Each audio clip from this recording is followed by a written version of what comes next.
إن الحمد لله نحمده ونستعينه ونستغفره ونعوذ بالله من شرور أنفسنا ومن سيئات أعمالنا من يهده الله فلا مضل له ومن يضلل فلا هادي له وأشهد أن لا إله إلا الله وحده لا شريك له وأشهد أن محمدًا عبده ورسوله يا أيها الذين آمنوا اتقوا الله حق تقاته ولا تموتن إلا وأنتم مسلمون يا أيها الناس اتقوا ربكم الذي خلقكم من نفس واحدة وخلق منها زوجها وبث منهما رجالا كثيرا ونساء واتقوا الله الذي تساءلون به والأرحام إن الله كان عليكم رقيبا يا أيها الذين آمنوا اتقوا الله وقولوا قولا سديدا يصلح لكم أعمالكم ويغفر لكم ذنوبكم ومن يطع الله ورسوله فقد فاز فوزا عظيما أما بعد فإن أصدق الحديث كتاب الله وأحسن الهدي هدي محمد صلى الله عليه وسلم وشر الأمور محدثاتها وكل محدثة بدعة وكل بدعة ضلالة وكل ضلالة في النار. പ്രിയപ്പെട്ട സത്യവിശ്വാസികളെ, വിശ്വാസിനികളെ, അല്ലാഹു സുബ്ഹാനഹു വതആല സൂക്ഷിക്കുന്ന മുറപ്രകാരം സൂക്ഷിച്ചുകൊണ്ട് ജീവിക്കണമെന്ന്, മുസ്ലിങ്ങളായിക്കൊണ്ടല്ലാതെ മരിക്കാതിരിക്കാൻ വേണ്ടിയുള്ള നിത്യമായ ജാഗ്രത, നിതാന്തമായ ശ്രദ്ധ എപ്പോഴും ഏത് സമയത്തും എവിടെയും സദാ നമ്മുടെ ജീവിതത്തിൽ വെച്ചു പുലർത്തണമെന്ന് ഉണർത്തുകയാണ്. ഇസ്ലാം എന്നാൽ മഹത്തായ സംസ്കാരങ്ങളുടെ സന്നിവേശമാണ്. നമുക്ക് ഒരു മതങ്ങളിലും ഒരു മതദർശനങ്ങളിലും കാണുവാനോ ചിന്തിക്കുവാനോ സാധിക്കാത്തത്ര മൂല്യങ്ങളുള്ള അനേകമായ സംസ്കാരങ്ങളുടെ ഒരു മഹത്തായ സങ്കേതമാണ് ഇസ്ലാം. ഏതുതരെ അല്ലാഹു സുബ്ഹാനഹു വതആല എല്ലാ കാര്യങ്ങളെയും വളരെ കൃത്യമായി പ്രവാചകനിലൂടെ നമുക്ക് പഠിപ്പിക്കപ്പെട്ടു, നമുക്ക് പഠിപ്പിച്ചു തന്നു. ഒരു മനുഷ്യൻ ഒരു വീട്ടിലെങ്ങനെ കയറണം, അത് സ്വന്തം വീടാകട്ടെ അല്ലെങ്കിൽ മറ്റുള്ളവരുടെ വീടാകട്ടെ, അതിൽ കാണിക്കേണ്ട മര്യാദ എന്താണ്, അവിടെ നിന്ന് അങ്ങ് തുടങ്ങി എല്ലാ മേഖലകളിലും കൃത്യമായ ഒരു സാംസ്കാരികമായൊരു രീതിയെ വളരെ മൂല്യം ഉൾക്കൊള്ളുന്ന രീതിയിൽ സന്നിവേശിപ്പിച്ച ഒരു മഹത്തായ ആദർശമായ ഒരു സമുന്നയമാണ് ഇസ്ലാമിൽ നമുക്ക് കാണാൻ വേണ്ടി സാധിക്കും.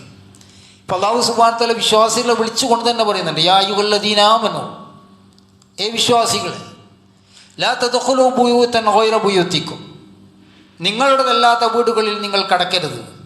എങ്ങനെ? ഹത്താ തസ്തൈനിസൂ വതുസല്ലിമൂ അലാ അഹ്ലിഹാ, നിങ്ങൾ അവരോട് അനുവാദം തേടുകയും ആ വീട്ടുകാർക്ക് സലാം പറഞ്ഞും അങ്ങനെയും ചെയ്തുകൊണ്ടല്ലാതെ, അതായത് അനുവാദം ചോദിക്കാതെ പെട്ടെന്ന് ഒരു വീട്ടിലെങ്ങ് പ്രവേശിക്കുക, അത് നമുക്ക് പാടുള്ളതല്ല. അതുപോലെ തന്നെ സലാം ചെല്ലാതെ ഒരു വീട്ടിലും നിങ്ങൾ അങ്ങ് പ്രവേശിക്കാൻ വേണ്ടി പാടില്ല എന്ന് കൃത്യമായിട്ട് അല്ലാഹു സുബ്ഹാനഹു വതആല നമ്മെ പഠിപ്പിക്കുകയാണ്. അതുകൊണ്ടാണ് അല്ലാഹു സുബ്ഹാനഹു വതആല ഫൈദാ ബലഗൽ അത്ഫാലു മിൻകുമുൽ ഹുലും ഫൽയസ്തഅ്ദിനൂ കമാ ഇസ്തഅ്ദനല്ലദീന മിൻ ഖബ്ലിഹിം എന്ന് പറഞ്ഞു. നിങ്ങൾ ഇന്നുള്ള കുട്ടികൾ പ്രായപൂർത്തിയെത്തിയാൽ അവർക്ക് മുമ്പുള്ളവർ സമ്മതം ചോദിച്ചതുപോലെ തന്നെ ആയിരിക്കണം നിങ്ങളുടെ റൂമിൽ പ്രവേശിക്കേണ്ടത്. ഉപ്പിയും ഉമ്മയും തനിച്ചാണ് റൂമിൽ. നമ്മുടെ മൂത്ത മകൾ അല്ലെങ്കിൽ പ്രായപൂർത്തിയെത്തിയ കുട്ടി ആ വീട്ടിൽ റൂമിലേക്ക് പ്രവേശിക്കുമ്പോൾ പോലും അവർക്ക് പഠിപ്പിച്ചു കൊടുക്കണം, സമ്മതം ചോദിച്ചു കൊണ്ടല്ലാതെ ആ റൂമിലേക്ക് പ്രവേശിക്കാൻ പാടില്ല എന്നാണ്. അതുപോലെ തന്നെ ഫൈദാ ദഖൽതും ബുയൂതൻ ഫസല്ലിമൂ അലാ അൻഫുസികും തഹിയ്യതൻ മിൻ ഇൻദില്ലാഹ് മുബാറകത്തൻ തയ്യിബ എന്ന് പറഞ്ഞു. നിങ്ങൾ വല്ല വീടുകളിൽ പ്രവേശിക്കുകയാണെങ്കിൽ അള്ളാഹുവിൽ നിന്നുള്ള അനുഗ്രഹീതവും പാവനവുമായ ഒരു ഉപചാരം എന്ന രീതിയിൽ നിങ്ങൾ അന്യോന്യം സലാം പറയണം എന്ന് പറഞ്ഞു. അതുപോലെ തന്നെ വൈദാ ഹുയ്യത്തും ബിതഹിയ്യത്തിൻ ഫഹയ്യു ബിഅഹ്സന മിൻഹാ റുദ്ദൂഹ. നിങ്ങൾക്ക് അഭിവാദ്യം അർപ്പിക്കപ്പെട്ടാൽ ഒരാൾ സലാം ചൊല്ലി അതിനേക്കാൾ മെച്ചമായി അങ്ങോട്ട് മടക്കണം, അല്ലെങ്കിൽ അത് തന്നെ തിരിച്ചു നൽകണം. അസ്സലാമു അലൈക്കും എന്ന് ചൊല്ലിയാൽ വഅലൈക്കും അസ്സലാം വറഹ്മത്തുള്ളാഹി എന്ന് ചൊല്ലണം. വഅലൈക്കും അസ്സലാം വറഹ്മത്തുള്ളാഹി എന്ന് ചൊല്ലിയാൽ വഅലൈക്കും അസ്സലാം വറഹ്മത്തുള്ളാഹി വബറകാതുഹു എന്ന് ചൊല്ലണം. ഓരോന്നിനും വ്യത്യസ്ത രീതിയിൽ പ്രതിഫലവും പറഞ്ഞു. അസ്സലാമു അലൈക്കും എന്ന് ചൊല്ലിയവർക്ക് 10 പ്രതിഫലമുണ്ട്, 10 നന്മയുണ്ടെന്ന് പറഞ്ഞു. വഅലൈക്കും അസ്സലാം വറഹ്മത്തുള്ളാഹി എന്ന് പറഞ്ഞവർക്ക് 20 നന്മയുണ്ടെന്ന് പറഞ്ഞു. വഅലൈക്കും അസ്സലാം വറഹ്മത്തുള്ളാഹി വബറകാതുഹു എന്ന് പറഞ്ഞവർക്ക് 30 നന്മയുണ്ടെന്ന് പറഞ്ഞു. നിങ്ങൾക്ക് അള്ളാഹുവിൻ്റെ സമാധാനം ഉണ്ടാകട്ടെ, അള്ളാഹുവിൻ്റെ സമാധാനവും കാരുണ്യവും ഉണ്ടാകട്ടെ, അള്ളാഹുവിൽ നിന്നുള്ള സമാധാനവും അനുഗ്രഹവും കാരുണ്യവും നിങ്ങളുടെ മേൽ ഉണ്ടാകട്ടെ എന്നുള്ള പ്രാർത്ഥന അത് നിങ്ങൾ അങ്ങോട്ടും ഇങ്ങോട്ടും ചൊല്ലണമെന്ന് നമ്മൾ കൃത്യമായി പഠിപ്പിക്കപ്പെട്ടു. നബി സല്ലല്ലാഹു അലൈഹി വസല്ലം അടുത്തൊരു മനുഷ്യൻ വന്ന് ചോദിക്കുന്നുണ്ട്, അയ്യുൽ ഇസ്ലാമിൽ ഖൈർ, ഇസ്ലാമിൽ ഏറ്റവും നല്ല കാര്യം ഏതാണ് അള്ളാഹുവിൻ്റെ പ്രവാചകരെ? അപ്പോൾ നബി സല്ലല്ലാഹു അലൈഹി വസല്ലം പറയുന്നത് തുത്ഖീമുത് തആം, നിങ്ങൾ ഭക്ഷിപ്പിക്കലാണ്, മറ്റുള്ളവർക്ക് ഭക്ഷണം കൊടുക്കലാണ്. വതഖറഉ സലാമ അലാ മൻ അറഫ്ത വമൻ ലം തഅരിഫ്, അറിയുന്നവർക്കും അറിയാത്തവർക്കും നിങ്ങൾ സലാം ചൊല്ലലാണ്. അറിഞ്ഞവർക്ക് പ്രത്യേകമായവർക്ക് മാത്രമല്ല, റസൂലുള്ളാഹി സ്വല്ലല്ലാഹു അലൈഹി വസല്ലം അത് വിലക്കിയിട്ടുണ്ട്. പ്രത്യേകമായി ഖാസായ ആൾക്ക് മാത്രം സലാം ചൊല്ലുക എന്നത് അത് ഈ ഉമ്മത്തിൽ അവസാനമായി കണ്ടുവരുന്ന ഒരു നീചവൃത്തിയായിട്ടാണ് പ്രവാചകൻ സല്ലല്ലാഹു അലൈഹി വസല്ലം എണ്ണിയിട്ടുള്ളത്. ഈ ഉമ്മത്തിൻ്റെ ഏറ്റവും മോശകരമായൊരവസ്ഥ തനിക്ക് ഇഷ്ടപ്പെട്ടവർക്ക് മാത്രം സലാം ചൊല്ലുക എന്നതാണ്. എന്നാൽ സലാം ചൊല്ലുമ്പോൾ എങ്ങനെയാണ് പഠിപ്പിക്കപ്പെട്ടത്? തനിക്ക് അറിവുള്ളവരാകട്ടെ, തനിക്ക് പരിചയമുള്ളവരാകട്ടെ, പരിചയമില്ലാത്തവരെ ആകട്ടെ, അവർക്കൊക്കെയും സലാം ചൊല്ലാൻ വേണ്ടി പഠിപ്പിക്കപ്പെട്ടു. ഇബ്നു ഉമർ റളിയല്ലാഹു അൻഹുവിനെ പറ്റി കാണാൻ സാധിക്കും. അദ്ദേഹം അങ്ങാടിയിൽ വെറുതെ ഇങ്ങനെ നടന്നു പോകുമായിരുന്നു എന്ന്. അദ്ദേഹത്തോട് ചോദിച്ചു, എന്തിനാണ് നിങ്ങൾ ഒന്നും വാങ്ങുന്നില്ലല്ലോ, ഒന്നും കൊടുക്കുന്നില്ല, പിന്നെന്തിനാണ് നിങ്ങൾ അങ്ങാടികളിലൂടെ, സൂക്കിലൂടെ, ഒരു ടൗണിലൂടെ നിങ്ങൾ ഇങ്ങനെ നടന്നു പോകുന്നത്? അപ്പോൾ അദ്ദേഹം പറഞ്ഞു, എനിക്ക് സലാം ചൊല്ലാമല്ലോ, കാണുന്നവർക്കൊക്കെ സലാം. അതാണ്, ആ രീതിയിലാണ് പഠിപ്പിക്കപ്പെട്ടത്. റസൂലുള്ളാഹി സ്വല്ലല്ലാഹു അലൈഹി വസല്ലം ലിയുസല്ലിമു റാകിബു അലൽ മാശി വൽ മാശി അലൽ ഖാഇദ് വൽ ഖലീൽ അലൽ കസീർ, നടക്കുന്നവൻ ഇരിക്കുന്നവനും, ചെറിയ സംഘം വലിയ സംഘത്തിനും, വാഹനങ്ങളിൽ പോകുന്നവർ നടക്കുന്നവനും സലാം ചൊല്ലണം എന്ന് പറഞ്ഞു. അതുപോലെ തന്നെ റസൂലുള്ളാഹി സ്വല്ലല്ലാഹു അലൈഹി വസല്ലം ഇദാ ലഖിയ അഹദുക്കും മഹാഹു ഫയുസല്ലിം അലൈഹി ഫൈൻ ഹാലത്ത് ബൈനഹുമാ ഷജറത്തുൻ ഔ ജിദാറുൻ ഔ ഹജറ സുമ്മ ലഖിയു ഫലിയുസല്ലിം അലൈഹി ഖബ്ല അൻ യഫ്തരിക. ഒരാൾ തൻ്റെ സുഹൃത്തിനെ കണ്ടാൽ സലാം ചൊല്ലേണ്ടതാണ്. എന്നെ വൃക്ഷമോ ഭിത്തിയോ മറയോ മറയിട്ടതിന് ശേഷമാണ് നിങ്ങൾ സുഹൃത്തിനെ വീണ്ടും കാണുന്നെങ്കിൽ വീണ്ടും നിങ്ങൾ സലാം ചൊല്ലേണ്ടതാണ്. ഒരു സുഹൃത്തിനെ കണ്ട് കുറച്ചങ്ങോട്ട് പോകുമ്പോൾ വീണ്ടും കണ്ടു, അപ്പോൾ അസ്സലാമു അലൈക്കും വീണ്ടും ചൊല്ലി. കുറച്ചപ്പുറം തിരിഞ്ഞു പോകുമ്പോൾ വീണ്ടും അയാൾ തന്നെ കാണുകയാണ്, സലാം ചൊല്ലാൻ വേണ്ടി പറയുകയാണ് റസൂലുള്ളാഹി സ്വല്ലല്ലാഹു അലൈഹി വസല്ലം. പ്രാർത്ഥനയാണ്. സഹോദരന്മാരെ, നമ്മുടെ വീടുകളിൽ നമ്മൾ ഭാര്യയെ വിളിച്ചാൽ നമ്മൾ എന്താണ് ചൊല്ലുന്നത്? ആദ്യം സലാം ചൊല്ലുന്നുണ്ടോ എങ്കിൽ ഈ പുണ്യത്തിൻ്റെ അവകാശികളാണ്. അല്ലെങ്കിൽ ഈ ആ സാധനം അവിടെ കൊടുത്തിട്ടുണ്ടോ, ഇവിടെ കൊടുത്തിട്ടുണ്ടോ, മറ്റാൾ വന്നിട്ടുണ്ടോ എന്നാണ് ഒരു ഭാര്യ ഭർത്താവിനോട് പറയുന്നത്, ഭർത്താവ് ഭാര്യയോട് പറയുന്നത്, മക്കൾ ഉപ്പയോട് പറയുന്നത്, ഉപ്പ മക്കളോട് പറയുന്നതെങ്കിൽ സലാമിൻ്റെ അഭാവം നമ്മളിൽ നിന്ന് എവിടെയോ അപ്രത്യക്ഷമായിട്ടുണ്ട് എന്നാണ് നമ്മൾ മനസ്സിലാക്കുന്നത്. പരിചയക്കാർക്ക് നമ്മൾ സലാം ചൊല്ലുന്നുണ്ടാവാം, ഉസ്താദന്മാരെ കാണുമ്പോൾ, അല്ലെങ്കിൽ നമുക്ക് പള്ളിയിൽ എപ്പോഴും കാണുന്ന ആൾക്കാരെ കാണുമ്പോൾ നമ്മൾ സലാം ചൊല്ലുന്നുണ്ടാകും. എന്നാൽ വീട്ടിൽ കയറുമ്പോൾ നമ്മൾ സലാം ചൊല്ലുന്നുണ്ടോ? സലാം ചൊല്ലണം എന്നാണ് നബി സല്ലല്ലാഹു അലൈഹി വസല്ലം പഠിപ്പിക്കുക, അല്ലാഹു സുബ്ഹാനഹു വ തആല പഠിപ്പിക്കുന്നത്. ഭാര്യമാർക്ക് സലാം ചൊല്ലണം, ഭാര്യ മക്കൾക്ക് സലാം ചൊല്ലണം, മക്കൾ ഉപ്പാക്ക് സലാം ചൊല്ലണം, ഉപ്പ മക്കളോട് സലാം ചൊല്ലണം. അതിലൊക്കെയും പുണ്യകരമായ കാര്യങ്ങൾ, മഹത്തരമായ കാര്യങ്ങൾ നമ്മൾ പഠിപ്പിക്കപ്പെട്ട. കാരണം നമ്മൾ പ്രത്യേകമായ ഒരു സംസ്കാരത്തിൻ്റെ ഔന്നത്യത്തിൻ്റെ വക്താക്കളാണ്. അതുകൊണ്ടാണ് റസൂലുള്ളാഹി സ്വല്ലല്ലാഹു അലൈഹി വസല്ലം എല്ലാ നിലയിലും പഠിപ്പിച്ചു. റസൂലുള്ളാഹി സ്വല്ലല്ലാഹു അലൈഹി വസല്ലമയും വിശുദ്ധ ഖുർആനും എന്തെല്ലാം കാര്യങ്ങളാണ് നമുക്ക് പഠിപ്പിച്ചു തന്നിട്ടുള്ളത്. അല്ലാഹു സുബ്ഹാനഹു വ തആല പറഞ്ഞു, വകുലൂ വശ്റബൂ വലാ തുസരിഫൂ ഇന്നഹു ലാ യുഹിബ്ബുൽ മുസ്രിഫീൻ എന്ന് പറഞ്ഞു.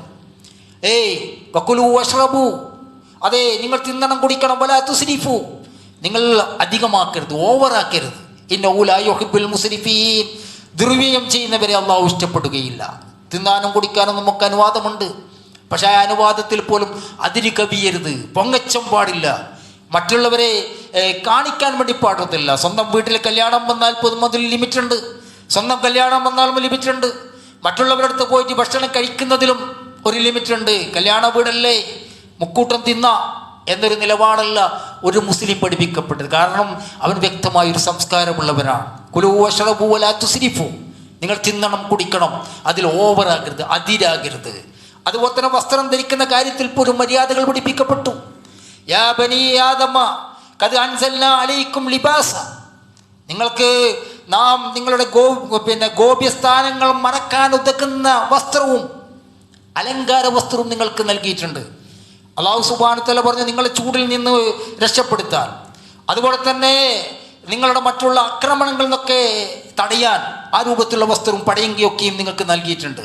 ഗോപ്യമായ അലങ്കാരമായിട്ടുള്ള വസ്ത്രങ്ങളൊക്കെയും നിങ്ങൾക്ക് നൽകിയിട്ടുണ്ട്. പക്ഷേ ആ വസ്ത്രം ധരിക്കുന്നതിൽ പോലും മിതത്വം നമ്മൾ പഠിപ്പിക്കപ്പെട്ടു. എന്നാൽ അയാൾക്ക് കഴിവുണ്ട്, കഴിവിനനുസൃതമായ അയാൾക്ക് വസ്ത്രം ധരിക്കാം, അയാൾക്ക് വസ്ത്രം ധരിക്കാം, അതിന് യാതൊരു തടസ്സമില്ല. പക്ഷേ പൊങ്ങച്ചമാകുന്ന വസ്ത്രങ്ങൾ അതെന്താക്കുന്നത് നമ്മൾ വിലക്കപ്പെട്ടിട്ടുണ്ട്. പൊങ്ങച്ചമാകുന്ന വസ്ത്രങ്ങൾ ധരിക്കുന്നത് അത് കൃത്യമായി വിലക്കപ്പെട്ടു.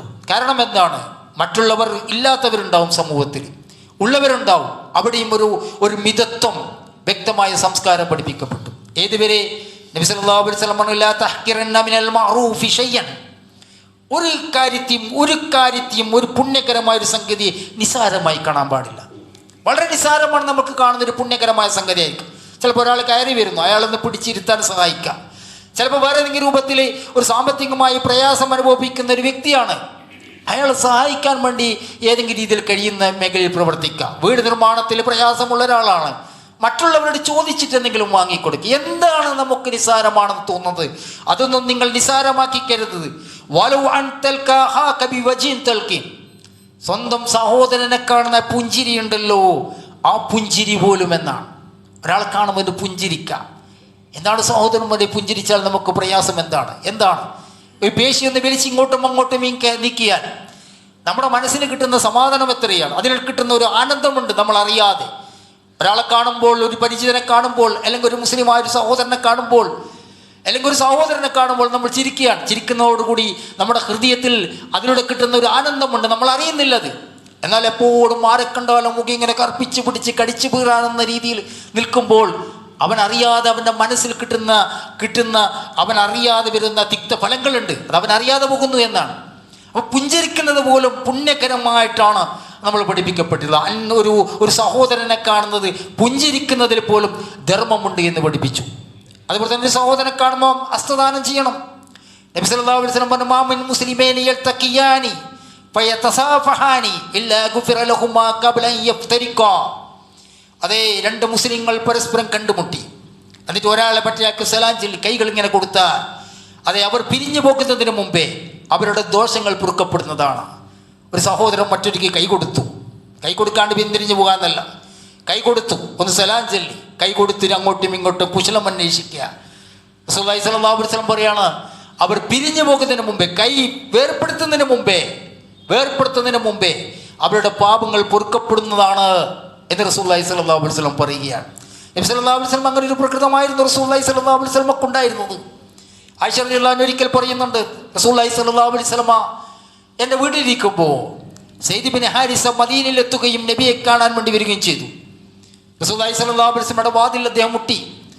റസൂലുള്ളാഹി സ്വല്ലല്ലാഹു അലൈഹി വസല്ലമ വസ്ത്രങ്ങൾ വലിച്ചെടുത്തു പുറത്തേക്കിറങ്ങി അദ്ദേഹത്തെ ഇങ്ങനെ ആലിംഗനം ചെയ്യുകയും അദ്ദേഹത്തെ ചുംബിക്കുകയും ചെയ്തു എന്ന് കാണാൻ വേണ്ടി സാധിക്കും. സ്നേഹത്തിൻ്റെ അങ്ങേറ്റത്തെ ഉദാഹരണമായിരുന്ന പ്രവാചക സല്ലല്ലാഹു അലൈഹി വസല്ലമ ഒരു വ്യക്തി കാണാൻ വേണ്ടി വന്നപ്പോൾ അദ്ദേഹത്തെ ഇങ്ങനെ ആലിംഗനം ചെയ്യുകയും ആ കാണാൻ വേണ്ടുന്ന സന്തോഷത്തിൽ അദ്ദേഹത്തിൻ്റെ നെറുകയിൽ ചുംബിക്കുകയുമാണ് ചെയ്യുന്നത്. ഇങ്ങനെയൊക്കെയുള്ള കാര്യങ്ങൾ നമ്മൾ പഠിപ്പിക്കപ്പെട്ടു. അതുപോലെ തന്നെ ഒരു വീടുകളിൽ നമ്മൾ നേരത്തെ പറഞ്ഞു, അനുവാദം ചോദിക്കേണ്ടത് 3 പ്രാവശ്യമാണ്. 3 പ്രാവശ്യത്തിലധികം അവിടെ ഇങ്ങനെ തിരിഞ്ഞു മറിഞ്ഞ് അടുക്കളയുടെ ഭാഗത്തേക്ക് നോക്കി അല്ലെങ്കിൽ ഏതെങ്കിലും തുറന്നു വെച്ച ജനാൽപ്പാളികളുടെ വീടുകളിലേക്ക് എത്തി നോക്കാൻ നമുക്ക് പാടില്ലാത്തതാണ്. നബി സല്ലല്ലാഹു അലൈഹി വസല്ലം പറഞ്ഞ ഇസ്തിസാനു സലാസ്, അനുവാദം ചോദിക്കൽ 3 പ്രാവശ്യമാണ്. 3 പ്രാവശ്യം നിങ്ങൾക്ക് കോളിംഗ് ബെല്ല് മുട്ടാം, എന്നിട്ട് ഒച്ചത്തിൽ സലാം ചൊല്ലാം.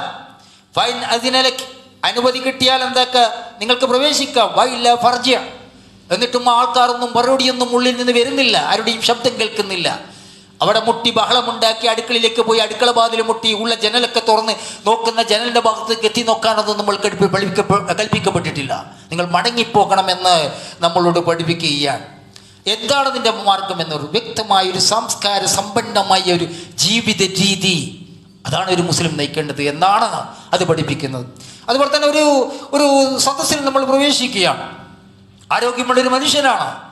അപ്പോൾ മറ്റുള്ള ആൾ, അയാൾ സമൂഹത്തിൽ വല്ല പ്രമാണിയായ ഒരു വ്യക്തിയാണ്, ആൾക്കാരായാൽ അറിയപ്പെടുന്ന വ്യക്തിയാണ്, അല്ലെങ്കിൽ നാട്ടിലെ വലിയ കാശുകാരനാണ്, അല്ലെങ്കിൽ നാട്ടിലെ ഏതെങ്കിലും പദവികളിലോ സ്ഥാനങ്ങളിലോ വഹിക്കുന്ന ഒരാളാണ്. അപ്പോൾ ഇയാളെ കണ്ടപ്പോൾ മറ്റുള്ള ആൾ എഴുന്നേറ്റിട്ട് അയാൾക്ക് സീറ്റ് കൊടുക്കുകയാണ്.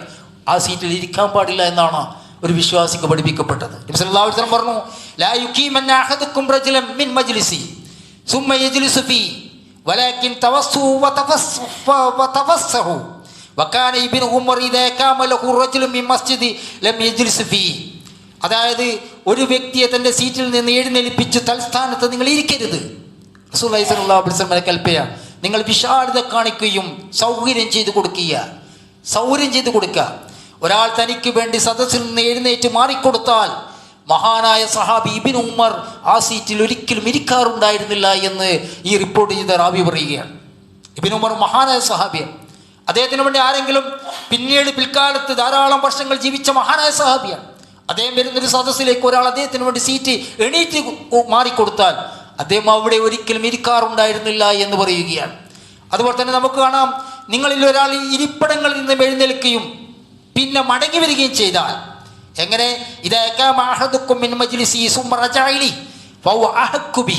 ഒരാൾ എഴുന്നേറ്റ് കുറച്ചങ്ങോട്ടേക്ക് മാറിപ്പോയി, അത് കാത്തു നിന്ന് ഒരാൾ ഒരു റേഷൻ കടയിൽ കീഴിലാന്ന് എഴുതിക്കും, അല്ലെങ്കിൽ വേറെ ഏതെങ്കിലും സന്ദർഭത്തിൽ കീഴിലാണ്, അയാൾക്ക് എന്തോ ഒരു ആവശ്യത്തിന് അയാൾ ഇരുന്നതായിരുന്നു, എഴുന്നേറ്റ് തുപ്പാൻ വേണ്ടിയിട്ട് കുറച്ച് അപ്പുറത്തേക്ക് മാറിപ്പോയി, ആ സമയത്ത് വേറൊരാൾ ഇരുന്നു. അത് പാടുള്ളതല്ല. അയാൾ മടങ്ങി വന്നാൽ അയാളാണ് അവിടെ ഇരിക്കാൻ വേണ്ടി ഏറ്റവും യോഗ്യനെന്ന് മുസ്ലിമൊക്കെ റിപ്പോർട്ട് ചെയ്ത ഹദീസിൽ കാണാൻ വേണ്ടി സാധിക്കും. അതുപോലെ തന്നെ നബി സല്ലല്ലാഹു അലൈഹി വസല്ലം പറഞ്ഞു, കുന്നാ ഇദാ അതൈനാ റസൂലുള്ളാഹി സ്വല്ലല്ലാഹു അലൈഹി വസല്ലം ജലസ അഹുദുനാ ഐസ് യൻതഹി. നബി സല്ലല്ലാഹു അലൈഹി വസല്ലം ഒരു സദസ്സിൽ വന്നാൽ, കുറേ ആൾക്കാർ ഇരിക്കുന്ന സ്ഥലത്തേക്ക് വന്നാൽ പ്രവാചക സല്ലല്ലാഹു അലൈഹി വസല്ലം അങ്ങ് ഓരത്തായിരുന്നു ഇരിക്കാറ്. തട്ടിമുട്ടി ജനങ്ങളൊക്കെ മാറ്റി മുന്നിൽ വന്നിരിക്കാറുണ്ടായിരുന്നില്ല. ആ ഇരിക്കുന്ന ഇരിപ്പിടത്തിൻ്റെ എവിടെയാണോ എൻഡുള്ളത്, അവസാനമുള്ളത്, അവിടെയായിരുന്നു റസൂലുള്ളാഹി സ്വല്ലല്ലാഹു അലൈഹി വസല്ലം ഇരിക്കാറ്. ഒരു കീ ഉണ്ടെന്ന് കരുതിക്കും, ഒരു കീയാണ്. നബി സല്ലല്ലാഹു അലൈഹി വസല്ലം വന്നാൽ എന്തായിരിക്കും, കീയിൻ്റെ അവസാന ഭാഗം നിൽക്കും, കയറി പിടിച്ച് മുന്നിലേക്ക് കയറാറുണ്ടായിരുന്നില്ല എന്ന് സാരം. അതുപോലെ തന്നെ എവിടെയെങ്കിലും ഒരു മിതമായ രീതിയിൽ ഇരിക്കുന്ന ഒരു ഇരിപ്പിടമാണെന്ന് കരുതിക്കും. ഇപ്പോൾ ട്രെയിനിൽ യാത്ര പോവുകയാണ്, ഒരു അഞ്ചാൾ പരമാവധി ഇവിടെ ഇരുന്നിട്ടുണ്ട്, അവിടെ തിക്കിപ്പിടിച്ചിരിക്കുക എന്ന രീതിയോ അതും പാടില്ലാത്തതാണ്. റസൂലുള്ളാഹി സ്വല്ലല്ലാഹു അലൈഹി വസല്ലം പറഞ്ഞു, ലാ യഹില്ലു ലി റജുലിൻ അൻ യുഫർരിക ബൈന ഇസ്നൈനി ഇല്ലാ ബിഇസ്നിഹിമാ. ഒന്നിച്ചിരിക്കുന്ന രണ്ടു പേർക്കിടയിൽ അവരുടെ സമ്മതമില്ലാതെ വേർതിരിവുണ്ടാക്കുന്നത് അനുവദനീയമല്ല. തിക്കിത്തിരച്ച് അവരെ ഇങ്ങനെ തട്ടി മാറ്റി എങ്ങനെയെങ്കിലും ഒരു ഇരിക്കാനുള്ളൊരു ഇരിപ്പിടം ഉണ്ടാക്കുക എന്നത് നമുക്ക് പാടില്ലാത്തതാണ്. കാരണം എന്താണ്, നാം മുസ്ലിമാണ്. മുസ്ലിം എന്ന് പറഞ്ഞാൽ വ്യക്തമായൊരു സംസ്കാരം അവൻ്റെ ജീവിതത്തിൽ എല്ലാ മേഖലയിലും കൊണ്ട് നടക്കുന്നവരാണ് എന്നാണ് അർത്ഥം. പ്രവാചക സല്ലല്ലാഹു അലൈഹി വസല്ലം ഇതുവരെ പഠിപ്പിച്ചു, ഇത് കുന്തും സലാസത്തു ഫലാ യതനാജ ഇസ്നൈനി സൂനൽ ആഖിർ അത്താ തഖ്ലിതു ബിന്നാസി മിൻ അജ്ലി അന്ന ദാലിക യുഹ്സിനുഹു. നിങ്ങൾ മൂന്നാൾ നിൽക്കുമ്പോൾ നിങ്ങൾ രണ്ടാൾ രഹസ്യം പറയാൻ പാടില്ല. മൂന്നാൾ ഒരു സദസ്സിലിരിക്കുകയാണ്, അല്ലെങ്കിൽ ഒരു സ്ഥലത്തിരിക്കുകയാണ്, രണ്ടാൾ മാറിയിട്ട് ഇങ്ങനെ വെള്ളണക്ക് രഹസ്യം പറഞ്ഞു. അത് പാടില്ലാത്തതാണ്. കാരണം എന്താ, ആ മൂന്നാമത്തിന് വല്ലാത്ത പ്രയാസമുണ്ടാക്കും. കാരണം എന്താണ്, അത് നമ്മുടെ സംസ്കാരമായിട്ട് പഠിപ്പിക്കുകയാണ്. അങ്ങനെ ഏതെങ്കിലും തരത്തിലുള്ള പ്രയാസം മറ്റുള്ളവർക്ക് ഉണ്ടാക്കാൻ അത് പാടില്ലാത്തതാണ്. ഏതുവരെ നബി സല്ലല്ലാഹു അലൈഹി വസല്ലം ഇദാ അതിശഅഹദുക്കും ഫൽയകുൽ, നിങ്ങളിൽ ഒരാൾ തുമ്മിയവൻ അൽഹംദുലില്ലാ എന്ന് പറയണം. അല്ലാഹുവിനാകുന്നു സർവസ്തുതിയും. വലകുൽ അഖു വസാഹിബുഹു, അത് കേട്ട നിന്റെ സഹോദരൻ കേൾക്കുകയാണെങ്കിൽ യർഹമുക്കുല്ലാഹ്, നിനക്ക് അള്ളാഹുവിൻ്റെ കാരുണ്യം ഉണ്ടാകട്ടെ എന്ന് പറയണം. ദുആയാണ്. ഒരാൾ അൽഹംദുലില്ലാ അല്ലാഹുവിനെ സ്തുതിച്ചു, മറ്റേയാൾ അത് കേട്ടു, അപ്പോൾ പറഞ്ഞു അള്ളാഹുവിൻ്റെ കാരുണ്യം നിനക്കുണ്ടാകട്ടെ. അപ്പോൾ അയാൾ മറുപടി പറയണം, എന്തെന്ന്, യഹ്ദീകുമുല്ലാഹു വയുസ്ലി ബാലക്കും, അള്ളാഹു നിങ്ങളെ സന്മാർഗത്തിലാക്കുകയും നിങ്ങളുടെ കാര്യങ്ങൾ നന്നാക്കുകയും ചെയ്യട്ടെ. കണ്ട, അങ്ങോട്ടും ഇങ്ങോട്ടുള്ള സഹോദര്യം എന്താണ്, തുമ്മൽ മാത്രമേ ചെയ്തുള്ളൂ, അൽഹംദുലില്ലാ. അപ്പം മറ്റേ ആൾ പറഞ്ഞു യർഹമുക്കുല്ലാഹ്, അള്ളാഹു നിങ്ങൾക്ക് കരുണ ചെയ്യട്ടെ. അപ്പം മറ്റവൻ പ്രതികരിക്കുകയാണ്, മറുപടി പറയുകയാണ്, യഹ്ദീകുമുല്ലാഹു വയുസ്ലി ബാലക്കും, അള്ളാഹു നിങ്ങളുടെ എല്ലാ രീതികളും സന്മാർഗത്തിലാക്കുകയും നിങ്ങളുടെ കാര്യങ്ങൾ നന്നാക്കുകയും ചെയ്യട്ടെ എന്നാണ്. അങ്ങോട്ടും ഇങ്ങുള്ള മര്യാദകളുടെയും സംസ്കാരവുമാണ്. അതുപോലെ തന്നെ ഒരു മുസ്ലിമിനെ അങ്ങോട്ടും ഇങ്ങോട്ടും സന്ദർശിക്കാം. പള്ളിയിൽ സ്ഥിരമായി വരുന്നൊരു സഹോദരൻ പള്ളിയിൽ കാണുന്നില്ല, ഒന്ന് വിളിക്കാം, എന്തു പറ്റി? സുബീക്ക് കാണുന്നില്ലല്ലോ, നിങ്ങൾ എപ്പോഴും ഉണ്ടാകാറുണ്ടല്ലോ, എന്തു പറ്റി? 2 ദിവസമായി സുബീക്ക് കാണുന്നില്ല, 3 ദിവസമായി സുബീക്ക് കാണുന്നില്ല. അല്ല, നമുക്കൊന്ന് പോയാലോ? മുഹമ്മദ് ഖാൻ ഇപ്പോൾ കുറച്ച് കാലമായല്ലോ പള്ളി കാണാത്ത, അദ്ദേഹത്തിൻ്റെ വീട്ടിലൊന്ന് പോയാലോ? വിളിച്ചിട്ട് അതിനെ കിട്ടുന്നില്ല. സന്ദർശിക്കൽ പുണ്യമാണ്. റസൂലുള്ളാഹി സ്വല്ലല്ലാഹു അലൈഹി വസല്ലം പറഞ്ഞു, ഇന്നൽ മുസ്ലിമ ഇദാ ആദാ അഖാഹുൽ മുസ്ലിം ലം യദൽ ഫീ ഗുർഫത്തു ഫിൽ ജന്ന ഹത്താ യർജി. ഖീല യാ റസൂലല്ലാഹ് വമാ ഗുർഫത്തു ഫിൽ ജന്ന? ഖാല ജനാഹ. ഒരു മുസ്ലിം മറ്റൊരു മുസ്ലിമിനെ സന്ദർശിച്ചാൽ അവൻ മടങ്ങുന്നത് വരെ സന്മാർഗത്തിൻ്റെ ഗുർഫയിലായിരിക്കും. അള്ളാഹുവിൻ്റെ ദൂതരെ, എന്താണ് ഈ സന്മാർഗത്തിൻ്റെ ഗുർഫ എന്ന് പറഞ്ഞാൽ എന്ന് ചോദിക്കുകയാണ്. അപ്പോൾ നബി സല്ലല്ലാഹു അലൈഹി വസല്ലം പറഞ്ഞു, അതിലെ ഫലവിഭവങ്ങളാണത്, ഫലവിഭവങ്ങളാണ്. ഒരു സഹോദരനെ സന്ദർശിച്ച സഹോദരൻ മടങ്ങുന്നത് വരെ സ്വർഗത്തിലെ ഫലവിഭവങ്ങൾക്കിടയിലാണ് ആ സഹോദരൻ കഴിഞ്ഞു പോകുന്നത് എന്ന് പ്രവാചക സല്ലല്ലാഹു അലൈഹി വസല്ലം പഠിപ്പിക്കുകയാണ്. അതുപോലെ നബി സല്ലല്ലാഹു അലൈഹി വസല്ലം ഹദീസിൽ കാണാം, ഒരു രോഗിയായ ഒരു അറാബിൻ്റെ അടുത്ത് റസൂലുള്ളാഹി സ്വല്ലല്ലാഹു അലൈഹി വസല്ലം സന്ദർശിച്ചു.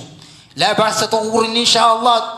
അദ്ദേഹം നബി സല്ലല്ലാഹു അലൈഹി വസല്ലം ദുആയിരുന്നു, ലാ ബഅസ് തഹൂറുൻ ഇൻഷാ അല്ലാഹ് തആല.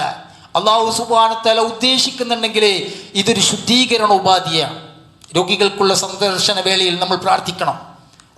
വെറുതെ എവിടെയെങ്കിലും കുശലം പറഞ്ഞ് നാട്ടുവിശേഷണങ്ങൾ പറഞ്ഞ് അവിടുന്ന് മടങ്ങിപ്പോകുന്ന ഒരവസ്ഥയുണ്ടാകും. അവർക്ക് വേണ്ടി പ്രാർത്ഥിക്കണം. അതിൽപ്പെട്ട വളരെ ലളിതമായൊരു പ്രാർത്ഥനയാണ് ലാ ബഅസ തഹൂറുൻ ഇൻഷാ അല്ലാഹ്. അള്ളാഹു ഉദ്ദേശിക്കുകയാണെങ്കിൽ ഇതൊക്കെ വേഗം സുഖപ്പെടും. ഇതൊരു ശുദ്ധീകരണ പ്രക്രിയയുടെ ഭാഗമാണ്. നിങ്ങളുടെ പാപങ്ങൾ പൊറുക്കാനുള്ള ഒരു ഉപാധിയാണ് ഈ പിടിക്കപ്പെട്ട രോഗമെന്ന് നമ്മൾ അദ്ദേഹത്തിന് സമാശ്വാസം നൽകണമെന്ന് റസൂലുള്ളാഹി സ്വല്ലല്ലാഹു അലൈഹി വസല്ലം അദ്ദേഹത്തിൻ്റെ പ്രാർത്ഥനയിൽ നമുക്ക് കാണാൻ വേണ്ടി സാധിക്കും. സഹോദരന്മാരെ, ഇങ്ങനൊരു മുസ്ലിം തികച്ചും സംസ്കാര സമ്പന്നനായി ജീവിക്കേണ്ടവനാണ്. എല്ലാ രീതിയിലും മാതൃകായോഗ്യനായി ജീവിക്കാൻ വേണ്ടിയിട്ടാണ് നമ്മൾ പഠിപ്പിക്കപ്പെട്ടിട്ടുള്ളത്. അല്ലാഹു സുബ്ഹാനഹു വ തആല ധാരാളം ഇൽമും പ്രവർത്തനവും നമ്മളെ സംയോജിപ്പിച്ചുകൊണ്ട് ജീവിക്കുമാറാട്ടെ. അസ്സലാം.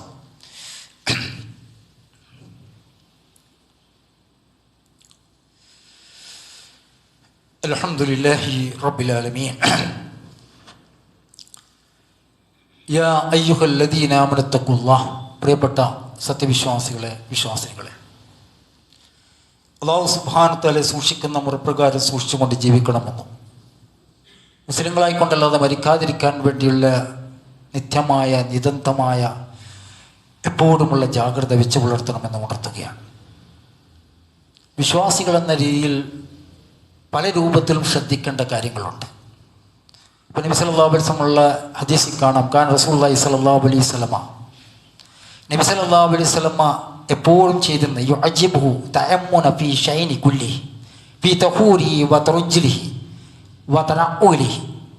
പ്രവാചക സല്ലല്ലാഹു അലൈഹി വസല്ലമ പല്ല് തേക്കുമ്പോഴും മുടി ചീകി വൃത്തിയാക്കുമ്പോഴും പാദരക്ഷകൾ ധരിക്കുമ്പോഴൊക്കെ വലതിനെ മുന്തിക്കുമായിരുന്നു എന്നാണ്. മുടി ചീക്കുമ്പോൾ വലത് കൊണ്ട് തുടങ്ങാം, പാദരക്ഷകൾ ചെരുപ്പുകൾ ധരിക്കുമ്പോൾ വലത് കാല് കൊണ്ട് തുടങ്ങാം. അതുപോലെ തന്നെ റസൂലുള്ളാഹി സ്വല്ലല്ലാഹു അലൈഹി വസല്ലമ ഏതെങ്കിലും രീതിയിൽ ഏത് പ്രവർത്തനങ്ങൾ ചെയ്യുമ്പോഴും വലതിനെ മുന്തിക്കുമായിരുന്നു എന്ന് റസൂലുള്ളാഹി സ്വല്ലല്ലാഹു അലൈഹി വസല്ലമയുടെ മഹദിയായ ആയിഷ റളിയല്ലാഹു അൻഹ നമ്മോട് പറഞ്ഞു തരികയാണ്. സഹോദരന്മാരെ, നമുക്കറിയാം, നമ്മളിപ്പോൾ ഡ്രസ്സ് എടുക്കുമ്പോൾ മുസ്ലിങ്ങളായ നമ്മുടെ കേരളത്തിലെ സംസ്കാരത്തിൻ്റെ ഭാഗമായിട്ട് നമുക്ക് കാണാൻ സാധിക്കും, വലത് നിന്ന് പണ്ട് മുതലേ അവർ എടുത്ത് ഇടത് ഭാഗത്തേക്ക് അവസാനിപ്പിക്കുന്ന രീതി. അപ്പോൾ ഇടത് ഭാഗത്തേക്ക് വന്നവൻ മുസ്ലിമാണെന്ന രീതി മനസ്സിലാക്കുന്ന രീതി ഉണ്ടല്ലോ, അത് ആ സംസ്കാരത്തിൻ്റെ ഭാഗമാണ്. വലത് ഭാഗം കൊണ്ട് തുടങ്ങി ഇടത് ഭാഗം കൊണ്ട് അവസാനിക്കുന്നത്. എന്നാൽ മുടി ചീക്കുമ്പോഴോ അത് നമ്മൾ വലത് ഭാഗം കൊണ്ടല്ല ആരംഭിക്കാറ്. കാരണം ഇവിടെ വ്യത്യസ്ത രീതിയിലുള്ള സമുദായത്തിൽ സിനിമകളിലും മറ്റൊക്കെ അവർ ചെയ്യുന്നത് ഇടത് ഭാഗത്ത് നിന്ന് വലത്തോട്ടേക്ക് വരില്ല. അതുകൊണ്ട് തന്നെ പലരും നമ്മൾ വരുമ്പോൾ ഇടത് ഭാഗത്തേക്ക് വലത്തോട്ടേക്ക് വരുന്ന രീതിയുണ്ട്. എന്നാൽ വലത് കൊണ്ട് തുടങ്ങുന്ന രീതിയായിരുന്നു റസൂലുള്ളാഹി സ്വല്ലല്ലാഹു അലൈഹി വസല്ലമ സ്വീകരിക്കാറുണ്ടായിരുന്നത്. അതുപോലെ പല്ല് തേക്കുമ്പോൾ പോലും വലത് ഭാഗം കൊണ്ട് തുടങ്ങുന്ന രീതിയായിരുന്നു. എന്തിനും ഏതിനും വലതിനെ മുന്തിപ്പിക്കുക എന്നൊരു രീതിയായിരുന്നു റസൂലുള്ളാഹി സ്വല്ലല്ലാഹു അലൈഹി വസല്ലം ഉണ്ടായിരുന്നത്. അതുപോലെ തന്നെ ഇത് അക്കല അഹദുക്കും ഫലിയസ്കുർ ഇസ്മല്ലാഹ് ഫൈദാ നസിയ അൻ യസ്കുർ ഇസ്മല്ലാഹി തആല ഫി അവ്വലി ഫലിയഖുൽ ബിസ്മില്ലാഹി അവ്വലു വആഖിറു. റസൂലുള്ളാഹി സ്വല്ലല്ലാഹു അലൈഹി വസല്ലം ഭക്ഷണം കഴിക്കാൻ വേണ്ടി ആരംഭിക്കുമ്പോൾ ബിസ്മില്ല എന്ന് ചൊല്ലും. ബിസ്മില്ല നമുക്കറിയാം, ബിസ്മില്ല ഭക്ഷണം കഴിക്കുമ്പോൾ, വെള്ളം കുടിക്കുമ്പോൾ ബിസ്മില്ല ഉറങ്ങുമ്പോൾ ബിസ്മില്ല, വീടിൻ്റെ പുറത്തേക്ക് പോകുമ്പോൾ ബിസ്മില്ല തവക്കൽതു അലല്ലാഹ്, വാഹനത്തിൻ്റെ മേൽ കയറുമ്പോൾ ബിസ്മില്ല, ഏതെങ്കിലും രീതിയിൽ ഏത് പ്രവർത്തനങ്ങൾ കാഴ്ചവെക്കുമ്പോഴും റസൂലുള്ളാഹി സ്വല്ലല്ലാഹു അലൈഹി വസല്ലം ബിസ്മില്ല കൊണ്ടായിരുന്നു ആരംഭിച്ചിരുന്നത്. പിന്നെ ഭക്ഷണം കഴിച്ചു കൊണ്ടിരിക്കുകയാണ്, അത് മറന്നുപോയി എന്ന് ഒരാൾക്ക് തോന്നിയാൽ ബിസ്മില്ലാഹി അവ്വലു വ ആഖിറു, ബിസ്മില്ലാഹി അവ്വലു വ ആഖിറു എന്ന് പ്രവാചക സല്ലല്ലാഹു അലൈഹി വസല്ലം ചൊല്ലണമെന്ന് നമ്മെ പഠിപ്പിക്കുകയാണ്. അതുപോലെ തന്നെ ഒരിക്കലും നബി സല്ലല്ലാഹു അലൈഹി വസല്ലം ഭക്ഷണത്തെ കുറ്റം പറഞ്ഞ രീതി നമുക്ക് കാണാൻ വേണ്ടി സാധിക്കില്ല. ആയിഷ റളിയല്ലാഹു അൻഹ പറയുന്നുണ്ട്, മാ ആബ റസൂലുള്ളാഹി സ്വല്ലല്ലാഹു അലൈഹി വസല്ലം തആമൻ ഖത്ത്, ഒരിക്കലും നബി സല്ലല്ലാഹു അലൈഹി വസല്ലം ഭക്ഷണത്തെ കുറ്റം പറഞ്ഞിട്ടില്ല. ഇനി ഇഷ്തഹു അകലഹു, ഇഷ്ടപ്പെട്ടില്ലെങ്കിൽ ഭക്ഷണം കഴിക്കൂ, വൈൻ കരിഹു തറക്കൂ, അത് ഇഷ്ടപ്പെട്ടില്ലെങ്കിൽ അത് കഴിക്കാതിരിക്കും. റസൂലുള്ളാഹി സ്വല്ലല്ലാഹു അലൈഹി വസല്ലമക്ക് ഇഷ്ടപ്പെട്ടുള്ള ഭക്ഷണം കഴിക്കും, അത് നമുക്കും കഴിക്കാം. ഇഷ്ടമില്ല ഒരു ഭക്ഷണം നമുക്ക് കഴിക്കണ്ട, എന്നാൽ കുറ്റം പറഞ്ഞുകൊണ്ടേയിരിക്കുക. ഭാര്യ രാവിലെ മുതൽ അടുക്കളയിൽ ഉണ്ടാകും, ഒരു 5:30 മണിക്കൊക്കെ കയറിയതായിരിക്കും. അവളൊരു പ്രയാസപ്പെട്ട് അധ്വാനിച്ച് വളരെയധികം വിഷമിച്ചിട്ട് ഒരു പ്രാതൽ നമ്മുടെ മുന്നിൽ വെച്ച് അല്പം എന്തെങ്കിലും ഒരു ഉപ്പ് കയറിപ്പോയാൽ അതിൻ്റെ മേൽ ആക്രോശിച്ച് ഭയങ്കര ബഹളം ഉണ്ടാക്കി എത്രമാത്രം പ്രയാസം ഉണ്ടായിരിക്കും അവർക്ക്. ഇതേതെങ്കിലും രൂപത്തിൽ തലവേദനയോ പനി പോലും പിടിപെട്ടിട്ട് അടുക്കളയിൽ കയറിയതായിരിക്കും. അപ്പോഴാണ് ജോലിക്ക് പോകുന്ന ഭർത്താവിൻ്റെ മുന്നിൽ അല്ലെങ്കിൽ തന്നെ ഇണയുടെ മുന്നിൽ ഒരു പ്രാതൽ മുന്നിലേക്ക് കൊണ്ടുവച്ചിട്ടുണ്ടാകുക. അവിടുന്ന് കിട്ടുന്ന മറുപടി എന്താണ്? കുറ്റമാണ്, ഏതെങ്കിലും കുറവുകളാണ്. കുറ്റം പറയുക എന്ന രീതി, കുറവ് പറയുക എന്ന രീതിക്കപ്പുറം സഹോദരന്മാരെ നന്മകൾ പറയുന്ന രീതിയായിരിക്കണം നമ്മൾ തിരഞ്ഞെടുക്കേണ്ടത്. എന്താണ് നന്മയുള്ളത് പറയാം. കുറവ് പറഞ്ഞിട്ട് നമുക്ക് എന്താണ് കിട്ടുന്നത്? ന്യൂനതകൾ പറഞ്ഞിട്ട് നമുക്ക് എന്താണ് ലാഭിക്കാനുള്ളത്? എന്താണ് നമുക്ക് മെച്ചമായിട്ടുള്ളത്? മറ്റുള്ളവരുടെ മനസ്സുകളെ കുത്തി നോവിക്കുക എന്ന ദുർഗുണമല്ലാതെ നമ്മൾ എന്താണ് സമ്പാദിച്ചു കൊണ്ടിരിക്കുന്നത്? അതുകൊണ്ട് തന്നെ നന്മകൾ പുകഴ്ത്തി പറയാം. നബി സല്ലല്ലാഹു അലൈഹി വസല്ലം പറ്റി കാണാം, ഒരിക്കൽ പോലും ഒരു ഭക്ഷണത്തെ ഏതെങ്കിലും രീതിയിൽ കുറ്റം പറഞ്ഞിട്ടില്ല എന്ന് പറഞ്ഞിട്ടുണ്ടെങ്കിൽ സഹോദരന്മാരെ, അത് എത്രമാത്രം മഹനീയപരമായ കാര്യമാണ് എന്ന് നമ്മൾ മനസ്സിലാക്കേണ്ടതുണ്ട്. അതുപോലെ തന്നെ റസൂലുള്ളാഹി സ്വല്ലല്ലാഹു അലൈഹി വസല്ലം വിരോധിച്ചൊരു കാര്യമാണ് നിന്നുകൊണ്ട് കുടിക്കാൻ പാടില്ല എന്ന്. അത് റിപ്പോർട്ട് ചെയ്ത് അനസിന്റെ മാലിക്കിനോട് ചോദിക്കുന്നുണ്ട്. ഫഖുൽനാ ലി അനസ്, ഞങ്ങൾ അനസിനോട് ചോദിച്ചു, ഫഅകിൽ, അപ്പോൾ ഭക്ഷണം കഴിക്കാൻ പറ്റുമോ? ഇത് കുടിക്കുന്നതിനെ പറ്റിയല്ലേ റസൂല് വിലക്കിയത്. അപ്പോൾ അശ്റു വ ഹബ്സ്, അത് ഈ കുടിക്കുന്നതിനേക്കാൾ മോശവും ചീത്തവുമാണ്. നിന്നുകൊണ്ട് ഭക്ഷണം കഴിക്കാം, അതുപോലെ നിന്നുകൊണ്ട് കുടിക്കാം. എന്നാൽ റസൂലുള്ളാഹി സ്വല്ലല്ലാഹു അലൈഹി വസല്ലം സംസം വെള്ളം നിന്നുകൊണ്ട് കുടിച്ചതായി കാണാൻ വേണ്ടി സാധിക്കും. മക്കയിൽ പോയി സംസം വെള്ളം റസൂലുള്ളാഹി സ്വല്ലല്ലാഹു അലൈഹി വസല്ലം നിന്നുകൊണ്ട് കുടിച്ചതായി ഹദീസുകൾ വന്നിട്ടുണ്ട്. എന്നാൽ പൊതുവായ വെള്ളം ഭക്ഷണം അത് നിന്നുകൊണ്ട് കുടിക്കാൻ പാടില്ല എന്ന് റസൂലുള്ളാഹി സ്വല്ലല്ലാഹു അലൈഹി വസല്ലം വിലക്കിയത് നമ്മൾ മനസ്സിലാക്കേണ്ടതുണ്ട്. എന്തുകൊണ്ടാണ്? ഇതൊക്കെയും ഒരു മുസ്ലിമിൻ്റെ സംസ്കാരമായിട്ടാണ് എന്നാണ് നമ്മൾ മനസ്സിലാക്കുന്നത്. അതുപോലെ തന്നെ വെള്ള വസ്ത്രം ധരിക്കുക എന്നത് റസൂലുള്ളാഹി സ്വല്ലല്ലാഹു അലൈഹി വസല്ലം പറഞ്ഞ ഹദീസിൽ കാണാം, എന്നാൽ നിങ്ങൾ വെള്ള വസ്ത്രം ധരിക്കൂ എന്ന് പ്രവാചക സല്ലല്ലാഹു അലൈഹി വസല്ലം നമ്മോട് കൽപ്പിച്ചിട്ടുണ്ട്. എന്നാൽ പ്രവാചക സല്ലല്ലാഹു അലൈഹി വസല്ലം കറുത്ത വസ്ത്രം ധരിച്ചിട്ടുണ്ട്, അതുപോലെ തന്നെ ചുവപ്പ് വസ്ത്രം ധരിച്ചിട്ടുണ്ട്, അതുപോലെ തന്നെ മറ്റു വസ്ത്രങ്ങളൊക്കെയും പ്രവാചക സല്ലല്ലാഹു അലൈഹി വസല്ലം പച്ച വസ്ത്രം ധരിച്ചിട്ടുണ്ട്, കറുത്ത തലപ്പാവ് ധരിച്ചിട്ടുണ്ട് എന്നൊക്കെ ഹദീസിൽ വന്നിട്ടുണ്ട്. എന്നാൽ വെള്ള വസ്ത്രം ധരിക്കൽ എന്ന് പറഞ്ഞാൽ എന്താണ്? അത് സുന്നത്താണ് എന്നതാണ് നമ്മൾ മനസ്സിലാക്കേണ്ടത്. അതുപോലെ തന്നെ സഹോദരന്മാരെ, വെള്ള വസ്ത്രം ധരിക്കുന്നതും ജുമാ ദിവസം അത് പ്രത്യേകമായി നമ്മൾ കരുതേണ്ടതുണ്ട്. ഇപ്പോൾ സഹാബികളെ പറ്റി നമുക്ക് കാണാൻ സാധിക്കും, വെള്ളിയാഴ്ച ധരിക്കാൻ വേണ്ടി മാത്രം പ്രത്യേക ഡ്രസ്സ്, പ്രത്യേകമായൊരു വേഷം അവർ ഒരുക്കി വെച്ചിരുന്നു എന്നാണ്. വെള്ളിയാഴ്ച ധരിക്കാൻ, എന്നാൽ വെള്ളിയാഴ്ച ഒരു വെള്ള വസ്ത്രം ധരിച്ച് പള്ളിയിലേക്ക് വരിക, അതിലെന്താണ്? അതിൽ പുണ്യകരമായ സംഗതിയാണ്, സുന്നത്തായകരമായ സംഗതിയാണ്. അപ്പോൾ ഇങ്ങനെയുള്ള മറ്റുള്ള പല കാര്യങ്ങളും സഹോദരന്മാരെ നമ്മൾ പ്രത്യേകമായി ശ്രദ്ധിച്ചുകൊണ്ട് ജീവിക്കണമെന്നാണ് നമ്മൾ മനസ്സിലാക്കേണ്ടത്.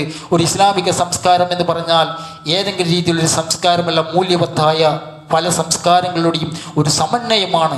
ആ സമന്വയം അതിലധിഷ്ഠിതമായി ജീവിക്കാൻ വേണ്ടി പരിശ്രമിക്കുക. അല്ലാഹു സുബ്ഹാനഹു വ തആല അതിനുള്ള തൗഫീക്ക് നമുക്ക് ഏവർക്കും പ്രദാനം ചെയ്യുമാറാകട്ടെ. ഈ പറഞ്ഞതും കേട്ടതും ഒരു പുണ്യകരമായ അമലായി നമ്മുടെ ജീവിതത്തിൽ പ്രാവർത്തികമാക്കാനുള്ള എല്ലാവിധ തൗഫീക്കും നമുക്ക് പ്രദാനം ചെയ്യുമാറാകട്ടെ. സഹോദരന്മാരെ, തൗഹീദ് മനസ്സിലാക്കണം. നമ്മളൊക്കെയും ജനിച്ചത് മുസ്ലിങ്ങളായിക്കൊണ്ടതാണ്. എന്നാൽ മുസ്ലിങ്ങളുടെ വിഭാഗത്തിൽ പല വിഭാഗക്കാരും, പല ജാതിക്കാരും, പല ഗ്രൂപ്പുകളും, പല സംഘടനക്കാരുമുണ്ട്. എന്നാണ് അല്ലാഹു സുബ്ഹാനഹു വ തആല വിശുദ്ധ ഖുർആനിൽ പറഞ്ഞത്. നബി സല്ലല്ലാഹു അലൈഹി വസല്ലമയുടെ സുന്നത്ത് എന്താണ്? റസൂലുള്ളാഹി സ്വല്ലല്ലാഹു അലൈഹി വസല്ലമയുടെ സഹാബികളുടെ ജീവിതക്രമം എന്താണ്?